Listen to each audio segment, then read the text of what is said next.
Sa pamilya, kapag hindi na nag-uusap-usap ang magkakapamilya, lalayo ang loob nila sa isa't isa at unti-unti nilang hindi na makikilala ang bawat isa.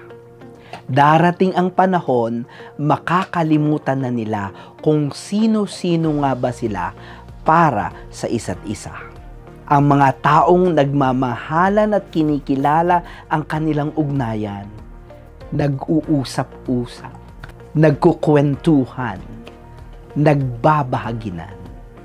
Ganoon ang mga taong nagmamahalan, hindi malayo ang loob sa bawat isa, kundi pinatatatag ang kanilang ugnayan ng kanilang kapanatagan ng loob sa bawat isa, malasakit at tiwala. Kapag kinakausap ka, mahal ka. Kapag pinag-uukulan ka ng panahon, mahal ka. Kapag panatag ang loob sa iyo, mahal ka.